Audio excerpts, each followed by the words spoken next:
106.3 Beach FM. And I can catch up with my good mates, and I haven't seen much of him, actually, over summer. Grant Nisbett. Nisbo, how are you? Yeah, Ron, I'm good, thanks, mate. Yeah, you went well at the Nationals and the Bowls. That's excellent.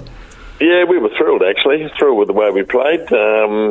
We didn't qualify that easily. We had to win our last two to qualify, and so we went into post-section and we won our first game, and then we struck Morris Symes in the second round, and of course he's a former New Zealand rep and a very good player, and he had some good players with him, including Steve Beale, and we'd played them earlier, and they'd beaten us by 1 point, and we played them in post-section, and they beat us on an extra end. So if we'd won that one, and probably should have, we would have been in the last 8 and would have ended up playing Shannon McElroy.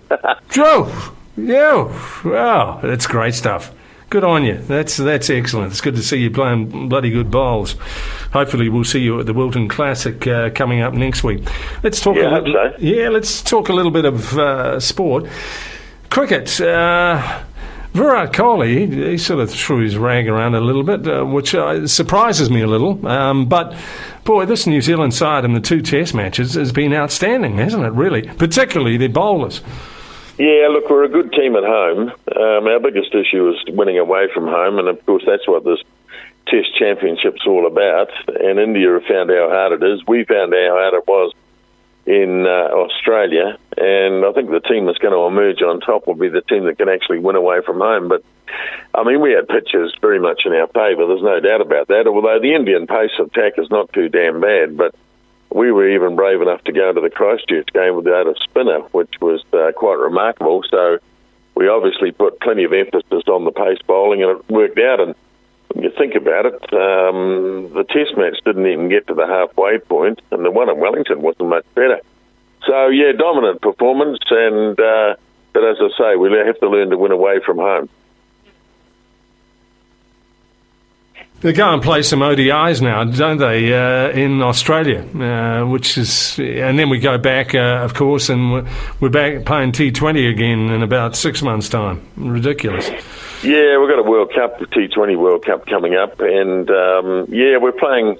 I think we're playing 3 ODIs in Australia, and then we still haven't finished our own summer yet. 3 T20s back here against Australia, so it's a long summer.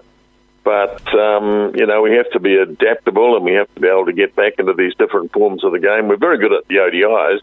Actually, we're not too bad at T20s. We lost 2 of those games to India in extra over, whatever they call it, super over. So, it's been a pretty good summer, particularly on the home front. Yeah, I particularly like the youngster who was from Canterbury and then went to Auckland and comes back. He to me, has been outstanding, particularly in the Test series. And to me, he's got a hell of a future. I mean, he's a genuine all-rounder. He is. He used to be an opening batsman at school, apparently. So he can handle a bat. And he showed that certainly initially in the ODIs, then in the Test series. And no, we've almost got an embarrassment of riches here. I mean, you've got Bolt and Southey, the established opening pair. You've got Wagner, who's an excellent test bowler and probably got the best record of all. And now you've got Kyle Jamieson joining in. So at some point they are going to have to make a decision about who they're going to use and in what form of the game they're going to use them. So, but it's a good problem to have. Certainly is. It was nice to see the Firebirds have a big win over the weekend too in the Plunket Shield, knocking over the Central Stags. So they've gone about 14 points in front now with about 3 games to go, which is good for them as well. That's great going. Yeah, absolutely. And they did so without any runs from Devon Conway, who has had a remarkable summer. This is the South African fellow who qualifies to play for New Zealand, I think, in September. He got a duck in the first innings. He got a few not out in the second, I think, but they don't want to be totally reliant on one player. But no, good all-round performance. 3 games is a lot. And the Plunket Shield, sadly, has been a little bit overshadowed by other events, particularly the Black Caps, I suppose. And the fact that it starts before Christmas, and here we are in, March, and it's still rolling along. It's not ideal, but it'll be a nice one to have in the bank. I don't think we're on the Plunket Shield for a while. No, we haven't, I wouldn't think, but that'll be great. And I think they deserve it. It's a pretty good-looking side, to be honest, from what they've done. Let's talk a little bit of Hurricanes. Boy, they were impressive over the weekend.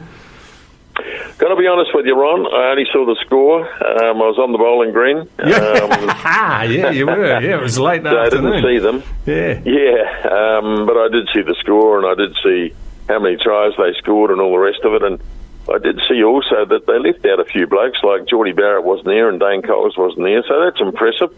And, some guys that maybe we'd forgotten about a wee bit had got a chance, got their opportunity. Cobus van Wyk, the South African fella, I'd forgotten that he was even here. He got a hat-trick on debut, so looking good. Big test this week, actually, against the Blues. The Blues seem to have found a bit of form. Their problem is, of course, winning at home. They were very good on the road. They won 2 in South Africa. But can they win at home? That's the question. And on Saturday night, I think there'll be a good crowd at the stadium to find out. No, I think you're right. No, I hope you enjoy it. You're doing a bit of work there, are you? Yeah, I'll be there. All right, mate. Well, you have a great week, won't you? And we'll talk again next week. Good on you, Ron. Okay, Nisbett. Thanks for talking to us, mate. Okay, mate. There is Grant Nisbett with us here on the beach. Beach FM, locals talking to locals.